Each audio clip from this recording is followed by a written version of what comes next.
Goatman एक ऐसा दानव है जिसका आधा शरीर इंसान का और आधा शरीर जानवर का। और मैरीलैंड के सभी लोग इस नाम को सुनते ही उनका कलेजा कांप जाता है। तो इसी कड़ी में अगर मैं बोलूं तो यह कहां से आया और कैसे आया, इस बारे में किसी को भी कुछ नहीं पता।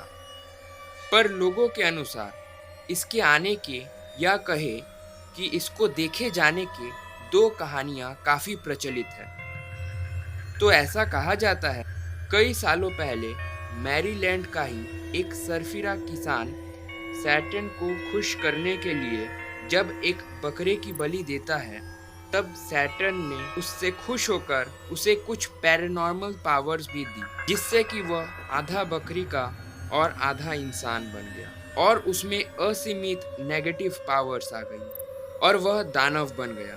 और वही दूसरी कहानी यह कहती है कि एक साइंटिस्ट एक एक्सपेरिमेंट करते हुए गलती से एक बकरे का डीएनए खुद के शरीर में इंजेक्ट कर लेता है और वह फिर गोटमैन बन जाता है। और गोटमैन बनने के बाद वह लोगों को अपना शिकार बनाया करता था। तो यह दोनों ही घटनाएं 90 के दशक की मानी जाती है, जो कि यूएसए में घटित थी। इसके अलावा लोगों का ऐसा भी कहना है कि गोटमैन दिखने में बहुत भयानक है।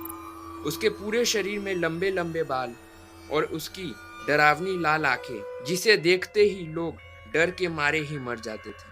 और वो लोगों को अपने हाथ में दबाकर या किसी भारी चीज को फेंक कर उनको मौत के घाट उतार देता था। तो यह थी गोटमैन से जुड़े कुछ फेमस कहानियां।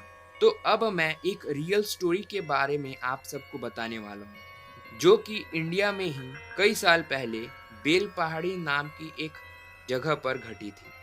तो जिसके साथ यह घटना घटी थी, उनके बताए हुए हुलिये के अनुसार उन्होंने एक गोटमैन को अपने बहुत नज़दीक से देखा था। तो दोस्तों, इस असली घटना के सभी लोगों का नाम मैंने बदल दिया है और इसके अलावा इस असली घटना को कवर करने का पूरा क्रेडिट आधी रात के रिपोर्टर नाम के पत्रिका को जाता है, जिन्होंने इस घटना को सन 2010 में अपनी पत्रिका में प्रकाशित किया था। तो यह घटना है रमेश की, जिनकी नौकरी रेलवे में नई नई लगी थी। उनका काम था मालगाड़ी के आखिरी डिब्बे में गार्ड का। तो कुछ दिन बीत गए थे, सब कुछ एकदम सही सही चल रहा था। पर इसी बीच एक रात 9 नवंबर 2008 को जब रमेश अपने कैबिन पर बैठा था और मालगाड़ी राउरकेला से चक्रधरपुर की ओर जा रही थी, तो इसी बीच ट्रेन इसी घने जंगल में अचानक सिग्नल ना मिल पाने के कारण रुक जाता है। तो इसी में रमेश लाल और हरे रंग की टॉर्च को हाथ में लिए केबिन के बाहर आकर सिग्नल आने का इंतजार करता है। चारों ओर घने जंगल, जहां अपने आप को देख पाना भी बहुत मुश्किल था। तो वो सिग्नल की ओर देख ही रहा था कि तभी उसकी नज़र जंगल की ओर से रेल की पटरियों से आते एक आकृति पर पड़ी, जो कि उससे काफी दूर था। वो सोच में पड़ गया कि आखिर इतने घने जंगल में इतने रात को कौन आ रहा है। तो उसने उस आकृति की ओर सिग्नल के टॉर्च की रोशनी फेंकी। तो उसे रोशनी में जो देखा, उसे देखकर तो मानो उसकी सांसें वहीं रुक गई। 10 से 15 फीट का कोई आकृति, जिसके पूरे शरीर में लंबे लंबे बाल और हाथों में लंबे लंबे नाखून, सर किसी बकरे की तरह 2 सींग वाला। और वह इसके बारे में कुछ सोच पाता इससे पहले ही वह सिग्नल वाला टॉर्च अचानक बंद हो गया। और उस टॉर्च के बंद होते ही वह चीज तेजी से रमेश की ओर आने लगी। पर रमेश की किस्मत अच्छी थी कि वह टॉर्च फिर से चालू हो जाता है, पर फिर कुछ देर बाद वह टॉर्च फिर से बंद हो जाता है। और ऐसे ही कई बार हुआ। और इसी बीच वह चीज भी अब रमेश के बहुत नजदीक तक आ चुकी थी, जिससे कि रमेश उसे साफ साफ देख पा रहा था। उसकी आंखें पूरी लाल थी, किसी शैतान की तरह, और वह पूरा शैतान ही लग रहा था।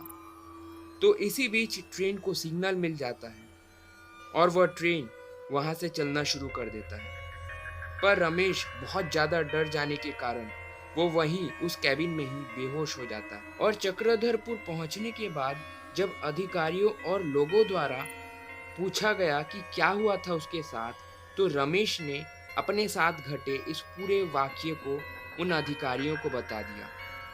जिसके बाद अधिकारियों द्वारा इस घटना को पूरी तरीके से दबा दिया गया। पर आधी रात का रिपोर्टर नाम के पत्रिका अपना नाम ना बताने की शर्त पर रमेश ने इस पूरे घटना को बता दिया। तो आपका क्या कहना है दोस्तों इस घटना के बारे में? आप मुझे कमेंट करके ज़रूर बता सकते हैं। यह है वह जगह का सुबह का वीडियो और इसके अलावा यह है एक फ़ोटो जो कि रियल गोटमैन के होने का दावा करती है। तो दोस्तों ऐसे ही वीडियोज़ और देखने के लिए मेरे चैनल को सब्सक्राइब ज़रूर करें।